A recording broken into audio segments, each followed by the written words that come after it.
সম্পূৰ্ণৰূপে বিজেপিৰ যিটো প্ল্যান,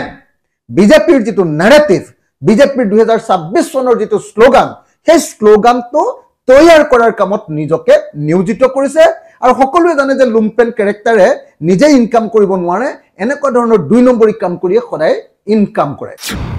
বৰ্তমান যিটো মিয়াখেদা আন্দোলন চলি আছে, এই আন্দোলনটো আমি সকলোৱে মিলি, সমগ্ৰ অসমীয়া মানুহে মিলি ইয়াক আমি বিদেশী খেদা আন্দোলনত পৰিণত কৰিব লাগে। এই যিটো মিয়াখেদা আন্দোলন, এই মিয়াখেদা আন্দোলনটোকে আমি দেখিবলৈ পাইছো যে 2026 চনৰ বিজেপি দল আৰু RSSৰ বিধানসভা নিৰ্বাচনৰ আটাইতকৈ ডাঙৰ যেন শ্লোগানত পৰিণত হৈছে। বিজেপিয়ে তৈয়াৰ কৰি দিয়া এটা নেৰেটিভ, RSSে তৈয়াৰ কৰি দিয়া এটা নেৰেটিভ, আৰু কিছুমান সংগঠনৰ সকলো মানুহে হয়নে নহয় মই নাজানো, কিন্তু কিছুমান সংগঠনৰ কিছুমান লুম্পেন চৰিত্ৰই বিজেপিক সহায় কৰিবৰ কাৰণে, চৰকাৰক সহায় কৰিবৰ কাৰণে, আৰু তাৰ পৰা তেওঁলোকে ব্যক্তিগত ফাইদা লুটিবৰ কাৰণে আজি অসমৰ বিখ্যাত বিদেশী খেদা আন্দোলনটোক মিয়াখেদা আন্দোলনলৈ ৰূপান্তৰ কৰিছে। 1 নম্বৰ সাপোৰ্ট দিয়া দেখিবলৈ পাইছো যে উচ্ছেদ। আমি দেখিছো যে তেওঁলোকে খোলাখুলিকে ঘোষণা কৰিছে যে বিজেপি চৰকাৰে কৰা উচ্ছেদ বিলাকক তেওঁলোকে সমৰ্থন কৰে। কাৰণে NRC এখন তৈয়াৰ কৰা হৈছিল। NRCত 19 লাখ মান বিদেশী ওলাইছিলেও বুলি কৈছে, কিন্তু বিজেপি চৰকাৰে সেই NRC খন তেওঁলোকে নাকচ কৰি দিলে, সেইখন ভুৱা NRC বুলি তেওঁলোকে ঘোষণা কৰিলে, আৰু সেইখন NRC তেওঁলোকে নামানো বুলি ক'লে। নামানো বুলি কোৱাৰ পাছত কিন্তু তেওঁলোকে অন্য কোনো ব্যৱস্থাৰে বিদেশী বিলাক চিনাক্তকৰণ কৰিবৰ কাৰণে কোনো ব্যৱস্থা নললে, বৰং এতিয়া কি কৰি দিলে, সেই গোটেই প্ৰক্ৰিয়াৰ পৰা আঁতৰি আহি, অৰ্থাৎ বিদেশী চিনাক্তকৰণৰ আসল পথটো, শুদ্ধ বা বৈজ্ঞানিক পথটোৰ পৰা আঁতৰি আহি কি কৰিছে, এতিয়া কিছুমান লুম্পেন কেৰেক্টাৰক মিয়া খেদিবৰ কাৰণে লগাই দিছে, মুছলমান মানুহ খেদিবৰ কাৰণে। আৰু দুৰ্ভাগ্যজনকভাৱে সেই লুম্পেন কেৰেক্টাৰ বিলাকে, সেই লুম্পেন নেতাবিলাকে কি কৰিছে যে অকল মিয়া মানুহক নহয়, অসমৰ খিলঞ্জীয়া, গৰীয়া, মৰিয়া মানুহবিলাককো ডাইৰেক্টলি তেওঁলোকে আক্ৰমণ কৰিছে। আপোনাৰ মিয়া খেদুৱা যি আন্দোলনৰ যিটো সুযোগ, সেই সুযোগতে কি কৰিলে, মিয়া খেদুৱা আন্দোলনৰ সুযোগতে সেই 69,500 গৰাকী হিন্দু বেংগলী মানুহ, তেওঁলোক বিদেশী হ'বও পাৰে নহ'বও পাৰে, তেওঁলোকৰ কেছ চলি আছে, তেওঁলোকৰ কেছবিলাক উঠাই পেলাইছে। অৰাজক পৰিস্থিতিৰ সৃষ্টি কৰি দিয়া হৈছে, অৰাজক নৈৰাজ্যবাদী পৰিৱেশ এটা সৃষ্টি, যিটো পৰিৱেশ আচলতে মণিপুৰত এনেকৈ তৈয়াৰ কৰি লোৱা হৈছে। আৰু আমাৰ সন্দেহ হৈছে যে 2026 নিৰ্বাচনৰ পৰিপ্ৰেক্ষিতত বিজেপি চৰকাৰখনে 2026ক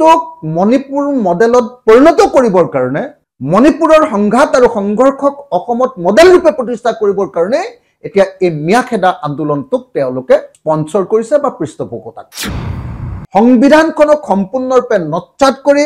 এখন সাংবিধানিক চৰকাৰে সম্পূৰ্ণ বিফলতা, টোটেল ফেইলাৰ হোৱাৰ কাৰণে এই চৰকাৰক আমি বৰখাস্ত কৰিবৰ কাৰণে কেন্দ্ৰীয় চৰকাৰৰ ওচৰত দাবী জনাইছো, আৰু কেন্দ্ৰীয় চৰকাৰে এই চৰকাৰখনক বৰখাস্ত কৰি অসমত ৰাষ্ট্ৰপতি শাসন দিবৰ কাৰণে আমি দাবী উত্থাপন কৰিছো। লুম্পেনৰ হাতত, সুবিধাবাদী মানুহ কিছুমানৰ হাতত, কিছুমান 2 নম্বৰী মানুহৰ হাতত, কিছুমান চান্দাবাজীৰ হাতত সম্পূৰ্ণৰূপে ৰাইজৰ আইন শৃংখলা তুলি দিয়া। এই মব ভাইলেন্সৰ পৃষ্ঠপোষকতা কৰা হিমন্ত বিশ্ব শৰ্মা চৰকাৰখনক বৰখাস্ত কৰিব লাগে। মব ভাইলেন্সৰ পৃষ্ঠপোষকতা কৰা হিমন্ত বিশ্ব শৰ্মাৰ চৰকাৰখনক ভাঙি ৰাষ্ট্ৰপতি শাসন প্ৰৱৰ্তন কৰিব লাগে। এইটো হ'ল এই সময়ত আমাৰ ৰাইজৰ দলৰ এটা প্ৰধান দাবী। বৰ্তমান যি মিয়াখেদা আন্দোলন চলি আছে, তেওঁলোকে নাম দিছে মিয়াখেদা আন্দোলন, আন্দোলনকাৰীবিলাকে, আৰু অসমৰ মুখ্যমন্ত্ৰীও তাক মিয়াখেদা আন্দোলন নাম দিছে। আৰু অসমৰ মুখ্যমন্ত্ৰীয়ে কৈছে যে তেওঁৰ পৃষ্ঠপোষকতাতে এই আন্দোলনবিলাক চলি আছে। গতিকে অসমৰ মুখ্যমন্ত্ৰীৰ পৃষ্ঠপোষকতাত, বিজেপি আৰু RSSৰ পৃষ্ঠপোষকতাত চলি থকা মিয়া আন্দোলন সম্পৰ্কে, মিয়াখেদা আন্দোলন সম্পৰ্কে আজি কিছু কথা ক'বৰ কাৰণে ৰাইজৰ দলৰ সভাপতি হিচাপে কিছু কথা ক'বৰ কাৰণে মই এই সংবাদমেলখন আয়োজন কৰিছো। মোৰ প্ৰথম যেটো কথা আমাৰ ৰাইজৰ দলৰ পিনৰ পৰা ক'বলগীয়া কথা, সেটো হ'ল যে বৰ্তমান যেটো মিয়াখেদা আন্দোলন চলি আছে, এই আন্দোলনটো আমি সকলোৱে মিলি, সমগ্ৰ অসমীয়া মানুহে মিলি ইয়াক আমি বিদেশী খেদা আন্দোলনত পৰিণত কৰিব লাগে। মিয়া খেদা, বঙালী খেদা, মাৰোৱাৰী খেদা, বিহাৰী খেদা, এই যিবিলাক এটা এটা জাতি বা জনগোষ্ঠী বা এটা এটা ধৰ্মীয় সম্প্ৰদায়ক খেদাৰ যিটো যিবিলাক আঁচনি, যিবিলাক পৰিকল্পনা, এইবিলাক হ'ল সাম্প্ৰদায়িক পৰিকল্পনা। কিন্তু জাতি, ধৰ্ম, বৰ্ণ, ভাষা নিৰ্বিশেষে বিদেশৰ পৰা অহা সকলো বিদেশী নাগৰিকক বহিষ্কাৰৰ দাবীটো এটা গণতান্ত্ৰিক দাবী, এটা ধৰ্মনিৰপেক্ষ দাবী আৰু এটা জাতিৰ এটা জাতীয় দাবী হ'ব নিশ্চিতভাৱে পাৰে। কিন্তু যদি এই আন্দোলনটোক আমি কেতিয়াবা বঙালী খেদা আন্দোলনত পৰিণত কৰি দিওঁ, কেতিয়াবা যদি মিয়া খেদা আন্দোলনত পৰিণত কৰি দিওঁ, কেতিয়াবা যদি বহিৰাগত খেদা আন্দোলনত পৰিণত কৰি দিওঁ, কেতিয়াবা যদি মাৰোৱাৰী খেদা আন্দোলনত পৰিণত কৰি দিওঁ, কেতিয়াবা যদি বিহাৰী খেদা আন্দোলনত পৰিণত কৰি দিওঁ, যদি এনেকুৱা ধৰণৰ আন্দোলনত পৰিণত কৰি দিওঁ, তেতিয়াহ'লে এই আন্দোলনবিলাক হৈ পৰে এটা এটা সাম্প্ৰদায়িক আন্দোলন। সেই আন্দোলনবিলাকৰ ফলাফল হৈ পৰে সদায় ক্ষণস্থায়ী, আৰু সেই আন্দোলনবিলাকৰ শেষ যিটো কাৰবাৰ, সেই কাৰবাৰটো হৈ পৰে সংঘৰ্ষময়। আৰু এনেকুৱা যিকোনো আন্দোলনৰ শেষ যিটো সুবিধা, সেই সুবিধা সদায় চৰকাৰ বা শাসক শ্ৰেণীয়ে গ্ৰহণ কৰে। ইতিমধ্যে অসমৰ মুখ্যমন্ত্ৰী ডাঙৰীয়াই কৈছে যে অসমৰ বিশেষকৈ শিৱসাগৰত যিটো মিয়া খেদা আন্দোলন চলাই আছে, সেই আন্দোলনটো অসমৰ মুখ্যমন্ত্ৰী ডাঙৰীয়াই পৃষ্ঠপোষকতা কৰিছে। অসমৰ মুখ্যমন্ত্ৰী ডাঙৰীয়াই বাৰম্বাৰ ঘোষণা কৰিছে, যে তেওঁৰ পৃষ্ঠপোষকতাতে আচলতে শিৱসাগৰ আৰু অন্য ঠাইত মিয়া খেদা আন্দোলন চলি আছে। এতিয়া এই যিটো মিয়া খেদা আন্দোলন, এই মিয়া খেদা আন্দোলনটোকে আমি দেখিবলৈ পাইছো যে 2026 চনৰ বিজেপি দল আৰু RSSৰ বিধানসভা নিৰ্বাচনৰ আটাইতকৈ ডাঙৰ যেন শ্লোগানত পৰিণত হৈছে। আগতে 2016 চনত তেওঁলোকে যিটো শ্লোগান দিছিলে, যিটো নেৰেটিভ উলিয়াইছিলে বিজেপি আৰু RSSে, সেইটো আছিলে জাতি মাটি ভেটি সুৰক্ষা। 2021 বিধানসভা নিৰ্বাচনত সেইটোক তেওঁলোকে মোগল খেদা আন্দোলন বা শৰাইঘাটৰ শেষ যুদ্ধ বুলি তেওঁলোকে 2021 ঘোষণা কৰিলে। 2016 জাতি মাটি ভেটি সুৰক্ষা, 2021 শৰাইঘাটৰ শেষ ৰণ আৰু 2026 মিয়া খেদা আন্দোলন, এই গোটেইটো আমি দেখিবলৈ পাইছো যে বিজেপিয়ে তৈয়াৰ কৰি দিয়া এটা নেৰেটিভ, RSSে তৈয়াৰ কৰি দিয়া এটা নেৰেটিভ, আৰু কিছুমান সংগঠনৰ সকলো মানুহে হয়নে নহয় মই নাজানো, কিন্তু কিছুমান সংগঠনৰ কিছুমান লুম্পেন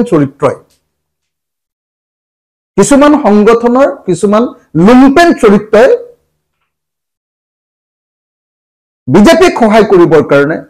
চৰকাৰক সহায় কৰিবৰ কাৰণে, আৰু তাৰ পৰা তেওঁলোকে ব্যক্তিগত ফাইদা লুটিবৰ কাৰণে আজি অসমৰ বিখ্যাত বিদেশী খেদা আন্দোলনটোক মিয়া খেদা আন্দোলনলৈ ৰূপান্তৰিত কৰিছে। গতিকে এইটো এটা আমি দেখিছো যে তেওঁলোকে চৰকাৰৰ লগত তৈয়াৰ কৰি লোৱা, চৰকাৰৰ লগত একেলগে কৰা এটা জইণ্ট ভেঞ্চাৰ, তথাকথিত কেইজনমান জাতীয় সংগঠনৰ লিডাৰ, যাক মই লুম্পেন বুলি কৈছো। লুম্পেন শব্দটোৰ অৰ্থটো তেওঁলোকে এবাৰ ডিক্সনেৰীত চাই ল'লে ভাল হ'ব। ইকনমিক্সৰ ভাষাত লুম্পেন কাক কয় আৰু ছচিয়লজিৰ ভাষাত লুম্পেন কাক কয়, এই শব্দটো বুজি পাই গ'লে তেওঁলোকে ভালকে বুজি পাব লুম্পেন কি।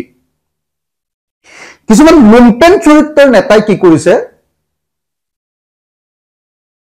যে এতিয়া বিজেপি আৰু RSSক সহায় কৰিবৰ কাৰণে 2026 চনৰ বিজেপিৰ যিটো শ্লোগান, নেৰেটিভ, 2016 চনত যিটো আছিলে জাতি মাটি ভেটি সুৰক্ষা, 2021 চনত শৰাইঘাটৰ দ্বিতীয় ৰণ, আৰু 2026 চনত যিটো মিয়া খেদা আন্দোলন, এইটো তেওঁলোকে গঢ় দিয়া আমি দেখিবলৈ পাইছো। এতিয়া প্ৰশ্ন উঠিছে যে এই মিয়া খেদা আন্দোলন যিটো, দুটা আন্দোলন তেওঁলোকে কৰা আমি দেখিবলৈ পাইছো, দুটা কথাত তেওঁলোকে সাপোৰ্ট দিয়া আমি দেখিবলৈ পাইছো। 1 নম্বৰ সাপোৰ্ট দিয়া দেখিবলৈ পাইছো যে উচ্ছেদ আমি দেখিছো যে তেওঁলোকে খোলাখুলিকে ঘোষণা কৰিছে যে বিজেপি চৰকাৰে কৰা উচ্ছেদ বিলাকক তেওঁলোকে সমৰ্থন কৰে এই উচ্ছেদৰ জৰিয়তে তাৰ ফলাফলটো কি হৈছে আপোনালোকে নিজে এবাৰ চাই লওক উচ্ছেদৰ জৰিয়তে কোনো বিদেশী অসমৰ পৰা বহিষ্কাৰ কৰা হোৱা নাই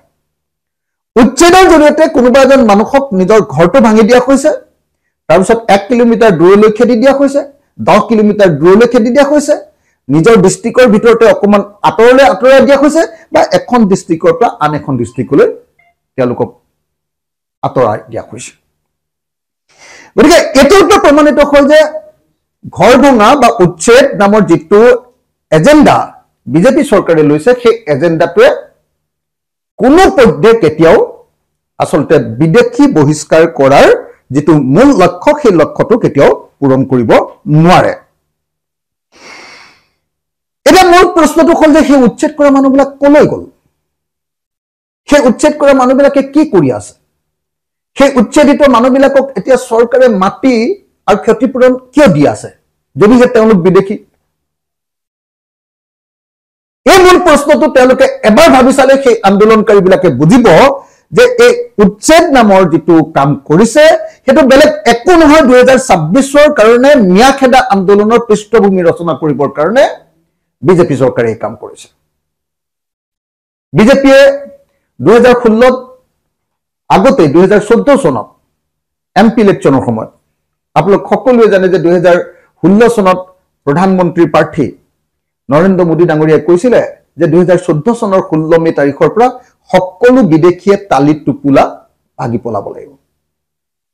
2014 চনৰ পৰা 2025 লৈকে এতিয়ালৈকে 11টা তেনেকুৱা তালি টুপুলা দিৱস পাৰ হৈ গ'ল তালি টুপুলা দিৱস পাৰ হৈ গুচি গ'ল কিন্তু তেনেকুৱা 11টা তালি টুপুলা দিৱসৰ দিন পাৰ হৈ যোৱাৰ পাছতো এজনো বিদেশীয়ে এতিয়ালৈকে আসলতে অসমেৰি গুচি যোৱা নাই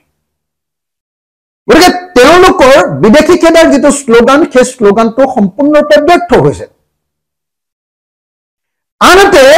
অসমত আপোনালোকে সকলোৱে দেখিছিলে যে কংগ্ৰেছ চৰকাৰৰ দিনৰ পৰা সুপ্ৰিম কোৰ্টৰ নিৰ্দেশত তত্ত্বাৱধানত বিদেশী চিনাক্ত কৰিবৰ কাৰণে এনআৰসি এখন তৈয়াৰ কৰা হৈছিল এনআৰসিত 19 লাখ মান বিদেশী ওলাইছিল বুলি কৈছে কিন্তু বিজেপি চৰকাৰে সেই এনআৰসি খন তেওঁলোকে নাকচ কৰি দিলে সেইখন ভুৱা এনআৰসি বুলি তেওঁলোকে ঘোষণা কৰিলে আৰু সেইখন এনআৰসি তেওঁলোকে নামানো বুলি ক'লে নামানো বুলি কোৱাৰ পাছত কিন্তু তেওঁলোকে অন্য কোনো ব্যৱস্থাৰে বিদেশী বিলাক চিনাক্তকৰণ কৰিবৰ কাৰণে কোনো ব্যৱস্থা নললে বৰং এতিয়া কি কৰি দিলে সেই গোটেই প্ৰক্ৰিয়াৰ পৰা আঁতৰি আহি অৰ্থাৎ বিদেশী চিনাক্তকৰণৰ আসল পথটো শুদ্ধ বা বৈজ্ঞানিক পথটোৰ পৰা আঁতৰি আহি কি কৰিছে এতিয়া কিছুমান লুম্পেন ক্যাৰেক্টাৰক মিয়া খেদিবৰ কাৰণে লগাই দিছে মুছলমান মানুহ খেদিবৰ কাৰণে লগাই দিছে আৰু দুৰ্ভাগ্যজনকভাৱে সেই লুম্পেন ক্যাৰেক্টাৰ বিলাকে সেই লুম্পেন নেতা বিলাকে কি কৰিছে যে অকল মিয়া মানুহক নহয় অসমৰ খিলঞ্জীয়া গৰিয়া মৰিয়া মানুহবিলাককো ডাইৰেক্টলি তেওঁলোকে আক্ৰমণ কৰিছে কেৱল ধৰ্মৰ ভিত্তিত অৰ্থাৎ আমি দেখিবলৈ পাইছো যে এই লুম্পেন ক্যাৰেক্টাৰ বিলাকে সম্পূৰ্ণৰূপে বিজেপিৰ যেটো প্ল্যান বিজেপিৰ যেটো ন্যাৰেটিভ বিজেপিৰ 2026 চনৰ যেটো শ্লোগান সেই শ্লোগানটো তৈয়াৰ কৰাৰ কামত নিজকে নিয়োজিত কৰিছে আৰু সকলোৱে জানে যে লুম্পেন ক্যাৰেক্টাৰে নিজে ইনকাম কৰিব নোৱাৰে এনেকুৱা ধৰণৰ দুই নম্বৰী কাম কৰি সদায় ইনকাম কৰে আৰু সেই কামটো কেতিয়া কৰা আমি দেখিবলৈ পাইছো এটো আমাৰ পিনৰ পৰা স্পষ্টকে আমি আপোনালোকক জনাই দিব খুজিছো এতিয়া মিয়াখেদাৰ এই আন্দোলনটো এনেকুৱা সময়ত তৈয়াৰ কৰি দিয়া হ'ল উচ্ছেদটো এনেকুৱা সময়ত কৰি দিয়া হ'ল যি সময়খিনিত অসমৰ বিজেপি চৰকাৰে কা আইনৰ জৰিয়তে আমি দেখিবলৈ পালো যে ৬৯,৫০০ হিন্দু বাংলাদেশী মানুহৰ পৰা বিদেশী ন্যায়াধিকৰণৰ গোচৰ উঠাই ললে ৬৯,৫০০ গৰাকী এনেকুৱা হিন্দু বেংগলী মানুহৰ সন্দেহযুক্ত বুলি যিবিলাক ন্যায়াধিকৰণত কেছ চলি আছিল ট্ৰিবিউনেলত যিবিলাক কেছ চলি আছিল এই সুযোগত মুছলমান খেদুৱা আপোনাৰ মিয়া খেদুৱা যি আন্দোলনৰ যিটো সুযোগ সেই সুযোগতে কি কৰিলে মিয়া খেদুৱা আন্দোলনৰ সুযোগতে সেই ৬৯,৫০০ গৰাকী হিন্দু বেংগলী মানুহ তেওঁলোক বিদেশী হ'বও পাৰে নহ'বও পাৰে তেওঁলোকৰ কেছ চলি আছে তেওঁলোকৰ কেছবিলাক উঠাই পেলালে আৰু দুৰ্ভাগ্যজনকভাৱে এই তথাকথিত মিয়া খেদুৱা আন্দোলনৰ কোনো মানুহে আনকি তেওঁলোকৰ সংগঠনৰ নেতৃবৰ্গই এতিয়ালৈকে এই হিন্দু বেংগলী বিলাকৰ সন্দেহযুক্ত হিন্দু বেংগলী নাগৰিক যিবিলাক মানুহৰ কা আন্দোলনৰ জৰিয়তে আমি বিৰোধিতা কৰিছিলোঁ আৰু যিবিলাক মানুহ কানখন পাছপোৰ্টৰ জৰিয়তে ন্যায্যতা দিবলৈ চেষ্টা কৰা হ'ল সেই মানুহবিলাকক এতিয়া আমি দেখিলো যে তেওঁলোকৰ ওপৰত থকা যি ডি ভোটাৰৰ কেছ সেই ডি ভোটাৰৰ কেছবিলাক নাইকিয়া কৰি পেলোৱা হ'ল আৰু ডি ভোটাৰৰ কেছ নাইকিয়া কৰি এতিয়া তেওঁলোকক নাগৰিকত্ব প্ৰদান কৰাৰ কাৰণে সকলো সুযোগ সুবিধা প্ৰদান কৰি দিয়া হ'ল গতিকে এইটোৰ ওপৰত প্ৰমাণিত হৈ গ'ল অসমৰ মুখ্যমন্ত্ৰীয়ে কৈছিলে যে কাৰ জৰিয়তে কেৱল আৰু কেৱল 2জন নে 3জন মানুহে আবেদন কৰিছে এতিয়া এই সন্দেহযুক্ত হিন্দু বাংলাদেশী নাগৰিকসকল তেওঁলোক বাংলাদেশী নহ'বও পাৰে সন্দেহযুক্ত এই বেংগলী মানুহবিলাকক কেতিয়া কিমান মানুহ ৬৯,৫০০ গৰাকী মানুহক কা আইনৰ জৰিয়তে তেওঁলোকক নাগৰিকত্ব প্ৰদান কৰা হৈ গ'ল তেওঁলোকক নাগৰিকত্ব প্ৰদান কৰি দিলে কালিৰ দিনটোত যেতিয়া সেই নিৰ্দেশ জাৰি কৰি দিলে যে কেছবিলাক উঠাই দিব লাগে তেওঁলোকক আৰু কোনো পদ্ধতি 2019ৰ কাখনৰ জৰিয়তে তেওঁলোকক মান্যতা দি দিয়া হৈছে গতিকে তেওঁলোক আৰু কোনো পদ্ধতি মানে ডাউটফুল ভোটাৰ নহয় তেওঁলোক আৰু কোনো পদ্ধতি সন্দেহযুক্ত নাগৰিক নহয় তেওঁলোকক এতিয়া আমি মানে নাগৰিকত্ব প্ৰদান কৰি দিম সেই কাৰণে দেখা গ'ল যে কাৰ জৰিয়তে কালিৰ দিনটোতে ৬৯,৫০০ গৰাকী মানুহক নাগৰিকত্ব প্ৰদান কৰা হ'ল এতিয়া আপোনালোকে নিশ্চয় দেখিছে যে এই সময়খিনিত মিয়া খেদা আন্দোলনৰ নামত অসমৰ মুখ্যমন্ত্ৰীজনে কেইবাটাও কাম কৰিছে অসমৰ মুখ্যমন্ত্ৰীজনে স্পষ্টকৈ কৈছে যে মই মিয়া খেদা আন্দোলনৰ পৃষ্ঠপোষকতা কৰিছো অসমৰ মুখ্যমন্ত্ৰীজনে কৈছে যে মিয়াৰ লগত কাজিয়া কৰিবৰ কাৰণে অসমৰ খিলঞ্জীয়া মানুহক আমি বন্দুক দিব খুজিছো অসমৰ মুখ্যমন্ত্ৰীজনে স্পষ্টকৈ কৈছে যে মিয়া খেদিবৰ কাৰণে অসমীয়া মানুহে আন্দোলন কৰিব লাগে যিজন মানুহে আন্দোলনৰ সদায় বিৰোধিতা কৰি আহিছিলে সেই মানুহজনে এতিয়া স্পষ্টকৈ কৈছে যে নহয় মিয়া খেদিবৰ কাৰণে আন্দোলন কৰিব লাগে তো এই গোটেইবিলাক কথাৰ মাজেদি আমি দেখিবলৈ পাইছো যে অসমত এটা অৰাজক পৰিস্থিতিৰ সৃষ্টি কৰি দিয়া হৈছে অৰাজক নৈৰাজ্যবাদী পৰিৱেশ এটা সৃষ্টি কৰি দিয়া হৈছে যিটো পৰিৱেশ আচলতে মণিপুৰত এনেকৈ তৈয়াৰ কৰি লোৱা হৈছিল আৰু আমাৰ সন্দেহ হৈছে যে 2026ৰ নিৰ্বাচনৰ পৰিপ্ৰেক্ষিতত বিজেপি চৰকাৰখনে 2026ক মণিপুৰ মডেলত পৰিণত কৰিবৰ কাৰণে মণিপুৰৰ সংঘাত আৰু সংঘৰ্ষক অসমত মডেল ৰূপে প্ৰতিষ্ঠা কৰিবৰ কাৰণে এতিয়া এই মিয়া খেদা আন্দোলনটোক তেওঁলোকে স্পন্সৰ কৰিছে বা পৃষ্ঠপোষকতা কৰিছে গতিকে এই মুহূৰ্তত যি চৰকাৰে কৈ দিছে যে আমি নিৰাপত্তা দিব নোৱাৰো আপোনালোকে নিজৰ নিৰাপত্তা নিজে দিবৰ কাৰণে বন্দুক লওক যি চৰকাৰে কৈছে যে মিয়া খেদা আন্দোলনক আমি পৃষ্ঠপোষকতা কৰিছো তেওঁলোকৰ ঘৰ ভাঙি দিয়া হোক যি চৰকাৰে কৈছে যে আন্দোলন কৰক সেই চৰকাৰক আসলতে আজিৰ দিনটোত কোনো পদ্ধতি সকলো ক্ষেত্ৰতে এই চৰকাৰখন তেওঁলোকে গৃহমন্ত্ৰী হিচাপে মুখ্যমন্ত্ৰী হিচাপে সম্পূৰ্ণৰূপে ব্যৰ্থ হৈছে অসমৰ আইন শৃংখলা ৰক্ষা কৰাত আৰু সেই কাৰণে মই দাবী উত্থাপন কৰিব খোজো ৰাজ্য দলৰ সভাপতি হিচাপে যে অসম চৰকাৰখনক সম্পূৰ্ণৰূপে কেন্দ্ৰীয় চৰকাৰে ভাঙি দিব লাগে আৰু অসমত ৰাষ্ট্ৰপতি শাসন প্ৰৱৰ্তন কৰিব লাগে নহলে অচিৰে অসম মণিপুৰ হোৱাৰ ক্ষেত্ৰত 100% মণিপুৰ হ'ব দীৰ্ঘদিন ধৰি যদি আপোনালোকে দেখিছে যে মণিপুৰ ঠাণ্ডা কৰিবলগীয়া হৈছে এতিয়া ৰাষ্ট্ৰপতি শাসন দি অসমকো তেনেকুৱা ধৰণৰ এটা সংঘৰ্ষমূলক ঠাইলৈ পৰিণত কৰি সেই সংঘৰ্ষমূলক ঠাইখিনিক ভোট আনিবৰ কাৰণে হিন্দু মুছলমানৰ ৰাজনীতি কৰি ভোট আনিবৰ কাৰণে এই কাম কৰা হৈছে আৰু সেই কাৰণে মই ভাবো যে সংবিধানখনক সম্পূৰ্ণৰূপে নচ্ছাত কৰি এখন সাংবিধানিক চৰকাৰে সম্পূৰ্ণ বিফলতা টোটেল ফেইলাৰ হোৱাৰ কাৰণে এই চৰকাৰক আমি বৰখাস্ত কৰিবৰ কাৰণে কেন্দ্ৰীয় চৰকাৰৰ ওচৰত দাবী জনাইছো আৰু কেন্দ্ৰীয় চৰকাৰে এই চৰকাৰখনক বৰখাস্ত কৰি অসমত ৰাষ্ট্ৰপতি শাসন দিবৰ কাৰণে আমি দাবী উত্থাপন কৰিছো গভৰ্ণমেণ্ট সম্পূৰ্ণৰূপে ফেইল লুম্পেনৰ হাতত সুবিধাবাদী মানুহ কিছুমানৰ হাতত কিছুমান 2 নম্বৰী মানুহৰ হাতত কিছুমান চান্দাবাজীৰ হাতত সম্পূৰ্ণৰূপে ৰাইজৰ আইন শৃংখলা তুলি দিয়া হৈছে গতিকে এই মুহূৰ্তত আমি মব ভাইলেন্সৰ পৃষ্ঠপোষকতা কৰা মব ভাইলেন্স এটোকে কয় মব ভাইলেন্স গণ যেটো আপোনাৰ বহুত মানুহৰ জৰিয়তে কিছুমান মানুহক মাৰপিট কৰোৱা কাৰোবাৰ ঘৰ জ্বলাই দিয়া কাৰোবাৰ ঘৰ ভাঙি দিয়া কাৰোবাক মাৰপিট কৰোৱা কাৰোবাক খেদি দিয়া এই যেটো মব ভাইলেন্স এই মব ভাইলেন্সৰ পৃষ্ঠপোষকতা কৰা হিমন্ত বিশ্ব শৰ্মা চৰকাৰখনক বৰখাস্ত কৰিব লাগে মব ভাইলেন্সৰ পৃষ্ঠপোষকতা কৰা হিমন্ত বিশ্ব শৰ্মাৰ চৰকাৰখনক ভাঙি ৰাষ্ট্ৰপতি শাসন প্ৰৱৰ্তন কৰিব লাগে এটো হল এই সময়ত আমাৰ ৰাজ্যৰ দলৰ এটা প্ৰধান দাবী এতিয়া আমি অসমবাসী ৰাইজৰ কাৰণে কেইটামান কথা ক'ব খোজো প্ৰথম কথাটো হল যে আমি বিদেশী সমস্যাৰ স্থায়ী সমাধানৰ পক্ষপাতী ৰাইজৰ দলে বিদেশী সমস্যাৰ স্থায়ী সমাধান কৰাটো বিচাৰো ৰাইজৰ দলে উজনিতে হওক বা নামনিতে হওক হিন্দুৱে হওক বা মুছলমানে হওক যিসকল বিদেশী অসমত আছে একজন এজনকে বিচাৰি উলিওৱাটো বিচাৰো আৰু এজন এজনকে বিচাৰি একজন এজনকে তেওঁলোকক অসমৰ পৰা বহিষ্কাৰ কৰি দিয়াটো বিচাৰো এটো স্পষ্ট কথা সেইকাৰণে আমি স্পষ্টকে কৈছো যে ন্যায়খেদা আন্দোলনটোক যদি বিদেশী বহিষ্কাৰ আন্দোলনত পৰিণত কৰে তেতিয়াহলে হেতুত ৰাইজৰ দল আমি সম্পূৰ্ণৰূপে জড়িত হবৰ কাৰণে সম্পূৰ্ণ প্ৰস্তুত মই সেইকাৰণে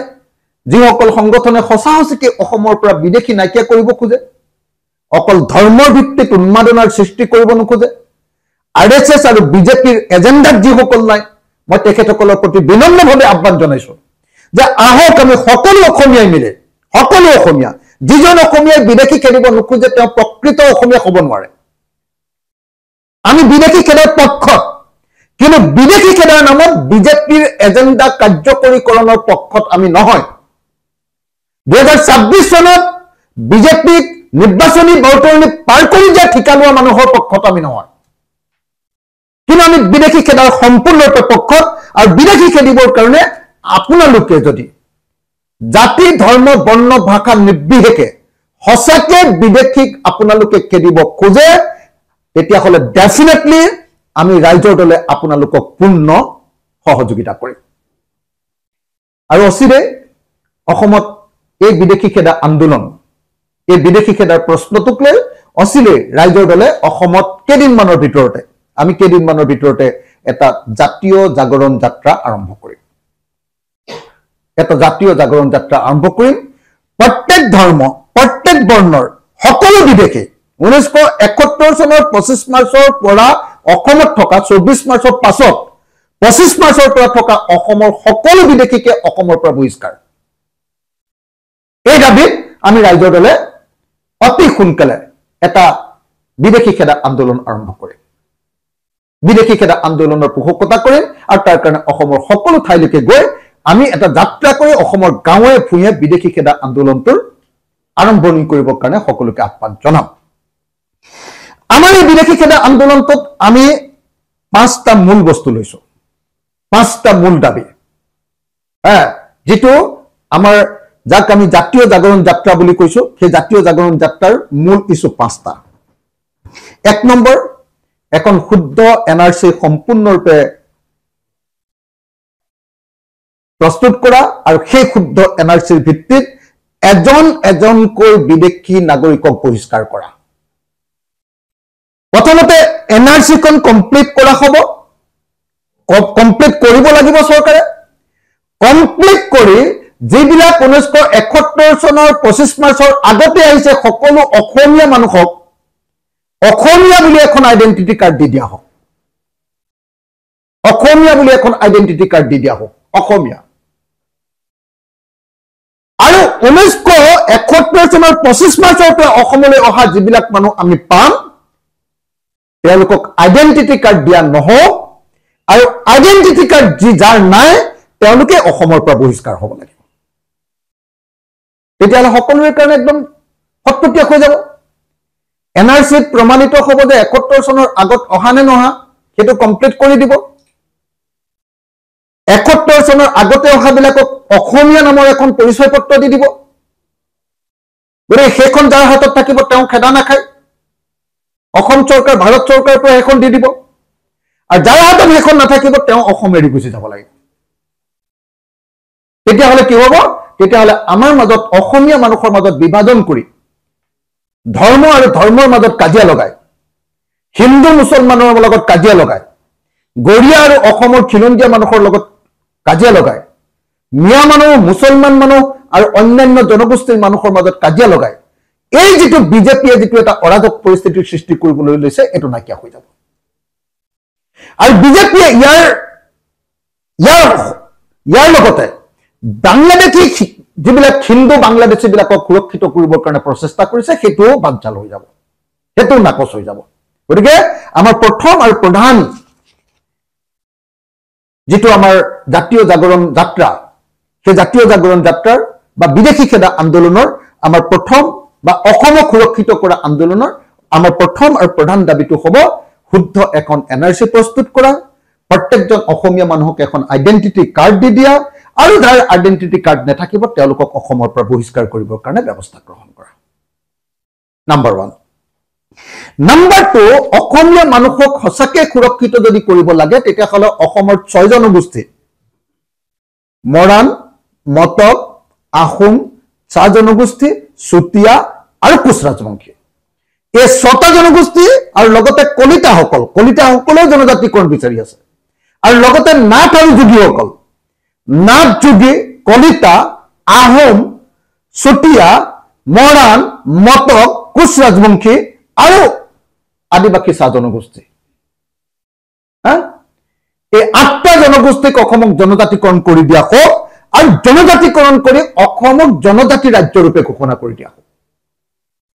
আৰু অসমৰ মুখ্যমন্ত্ৰী আৰু উপমুখ্যমন্ত্ৰীৰ পদটো জনজাতিৰ কাৰণে সংৰক্ষণ কৰি দিয়া হোক এটো হল আমাৰ দ্বিতীয় দাবী এটো হল আমাৰ দ্বিতীয় এজেন্ডা আৰু দ্বিতীয় এজেন্ডাৰ ভিতৰত জনজাতি ৰাজ্য ৰূপে ঘোষণা কৰাটো তৃতীয় এজেন্ডা এওঁলোকক জনজাতিকৰণ কৰাটো 2 নম্বৰ এজেন্ডা জনজাতি ৰাজ্য ঘোষণা কৰাটো তৃতীয় এজেন্ডা আমাৰ 4 নম্বৰ এজেন্ডাটো হল যে আসাম একৰ্ড অসম চুক্তিৰ 6 নম্বৰ দফা কমিটিৰ ৰিপৰ্টটো সম্পূৰ্ণৰূপে কাৰ্যকৰী কৰা এটো 4 নম্বৰ আৰু 5 নম্বৰটো হল যে সঁচাকে যদি অসমক সুৰক্ষিত কৰিব লাগে আৰু সাংবিধানিক সুৰক্ষা দিব লাগে তেতিয়াহ'লে এটাই উপায় আছে সেইটো হল ভাৰতৰ সংবিধানৰ 371 ক আৰ্টিকল 371 ৰ অধীনত অসমৰ মাটি আৰু অসমৰ খনিজ সম্পদৰ ওপৰত অসমৰ মানুহক অধিকাৰ প্ৰদান কৰা যেটো নাগালেণ্ডক দিছে যেটো মিজোৰামক দিছে আপোনালোকে সকলোৱে জানে যে নাগালেণ্ডত গৈ কোনো বেলেগ মানুহে মাটি কিনিব নোৱাৰে আপোনালোকে সকলোৱে জানে যে নাগালেণ্ডত আপোনালোকে নিশ্চয় এটা কথা জানে যে নাগালেণ্ডত গৈ কোনেও পৃথিৱীৰ কোনেও নাগালেণ্ডত গৈ কোনেও মাটিৰ তলৰ তেল মাটিৰ তলৰ কয়লা মাটিৰ তলৰ চুনহেল কোনেও খাদিব নোৱাৰে যেতিয়ালৈকে নাগালেণ্ড বিধানসভাই সেইটো অনুমতি নিদিয়ে আইন পাছ হ'ব লাগিব তেতিয়াহে তেওঁলোকে পাৰিব কোনো কেন্দ্ৰীয় আইনৰ জৰিয়তে আমাৰ ইয়াত যেনেকৈ তেল ওলালে ONGC বা অইলে লৈ লয় তাৰ বিনিময়ত আমাক মাত্ৰ 12 টকা 50 পইচা ৰয়্যালিটি দিয়ে 100 টকাত সেইটো কৰিব নোৱাৰে সেইটো কিয় কৰিব নোৱাৰে আৰ্টিকল 371 ৰ কাৰণে আৰু 3 নম্বৰ কি হয় যে যদিহে আমি নাগালেণ্ডৰ নিচিনা এনেকুৱা ধৰণৰ সুযোগ পাওঁ সুবিধা পাওঁ তেতিয়াহ'লে যেনেকৈ আপোনালোকে দেখিছিলে যে কা আইনখন হেৰিয়াত গৃহীত হল সংসদত কিন্তু নাগালেণ্ডত কাৰ্যকৰী নহয় ঠিক তেনেকে কেন্দ্ৰীয় চৰকাৰে জাপি দিব খোজা যিকোনো আইন আমাৰ বিধানসভাত পাছ নোহোৱালৈকে তেতিয়াহ'লে কাৰ্যকৰী কৰিব নোৱাৰিব আৰু তেতিয়া অসমীয়া জাতিৰ ভৱিষ্যত সুৰক্ষিত হ'ব গতিকে আমাৰ 5টা দাবী মই আকৌ এবাৰ কৈ দিছো এখন শুদ্ধ এনআৰচি ৰূপায়ণ কৰা শুদ্ধ এনআৰচি প্ৰস্তুত কৰি অসমীয়া মানুহবিলাকক সকলোকে এখন অসমীয়া নামৰ আইডেন্টিটি কাৰ্ড দি দিয়া যাৰ আইডেন্টিটি কাৰ্ড থাকিব তেওঁ অসমত থাকিব পাৰিব যাৰ আইডেন্টিটি কাৰ্ড নাথাকিব তেওঁ অসমৰ পৰা পলাব লাগিব তেওঁ পৰিষ্কাৰ কৰা হ'ব 6 জনগোষ্ঠী কলিতা আৰু নাথ যোগীসকলক জনজাতিকৰণ কৰি দিয়া 2 3 অসমক জনজাতি ৰাজ্য ঘোষণা কৰি অসমৰ মুখ্যমন্ত্ৰী আৰু উপমুখ্যমন্ত্ৰী পদ দুটা জনজাতিসকলৰ কাৰণে সংৰক্ষিত কৰা এটো 3 4 অসম চুক্তিৰ 6 নম্বৰ দফাৰ কাৰ্যকৰীকৰণ কৰা আৰু 5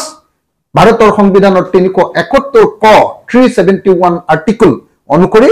অসমক বিশেষ ৰাজ্যৰ মৰ্যাদা ঘোষণা কৰা এই 5টা যদি হৈ যায় তেতিয়াহ'লে অসম সুৰক্ষিত হ'ব অসমৰ স্বাৰ্থ সুৰক্ষিত হ'ব অসমত বিদেশী নাগৰিক থাকিব নোৱাৰিব অসমত খিলঞ্জীয়া মানুহৰ দপদপনি হ'ব অসমত খিলঞ্জীয়া মানুহৰ নেতৃত্ব আহিব আৰু তেতিয়া অসমৰ খিলঞ্জীয়া মানুহৰ নেতৃত্বত অসম চলিব গতিকে মই যিসকলে এতিয়া ন্যায়খেদা আন্দোলন কৰি অসমত এটা অৰাজকতাৰ পৰিস্থিতি সৃষ্টি কৰিব খুজিছে যিসকলে বিজেপি আৰএছএছৰ নিৰ্দেশত ন্যায়খেদা আন্দোলনত জপিয়াই ফুৰিছে যিসকলে হিন্দু আৰু মুছলমানৰ মাজত সংঘাত লগাব খুজিছে যিসকলে 2026ত বিজেপিক জিকাবৰ কাৰণে ঠিকা লৈছে মই তেওঁলোকক এই 5টা কাৰ্যসূচী বিজ্ঞানসন্মত কাৰ্যসূচী গ্ৰহণ কৰিবৰ কাৰণে আৰু এই বিজ্ঞানসন্মত 5টা কাৰ্যসূচীৰ জৰিয়তে সমগ্ৰ অসমত এক বিদেশী খেদা আন্দোলন অসমে যাতে সুৰক্ষিত কৰাৰ আন্দোলন এটা গঢ়ি তুলিবৰ কাৰণে মই সকলোকে আহ্বান জনাইছো এইখিনি কথা ক'বলৈকে আপোনালোকক নিমন্ত্ৰণ কৰি আনিলো মই আকৌ এবাৰ কৈছো যে ৰাজ্যৰ দলে বিদেশী খেদাটো বিচাৰে আৰু অহা 16 আগষ্ট তাৰিখৰ পৰা অসমত বিদেশী খেদিবৰ কাৰণে এটা জাতীয় জাগৰণ যাত্ৰা ৰাজ্যৰ দলে আৰম্ভ কৰিব কিন্তু বিদেশী খেদাৰ নামত সংঘৰ্ষমূলক নৈৰাজ্যবাদী ধৰ্ম আৰু ধৰ্ম জাতি আৰু জাতিৰ মাজত কাজিয়া লগোৱা আৰু বিজেপিক সহায় কৰা সাম্প্ৰদায়িক বিজেপিক সহায় কৰিবৰ কাৰণে কৰা কোনো কামৰ আমি কেতিয়াও সমৰ্থন নকৰো গতিকে যিসমূহে সঁচাকে বিদেশী সমস্যাৰ সমাধান কৰিব খুজিছে আমাৰ এই কথাখিনি বিবেচনা কৰক আৰু আহক আমি সকলোৱে মিলি অসমত বিদেশী মুক্ত অসম এখন গঠন কৰো আৰু তাৰ কাৰণে কাম কৰো ধন্যবাদ জয় অসম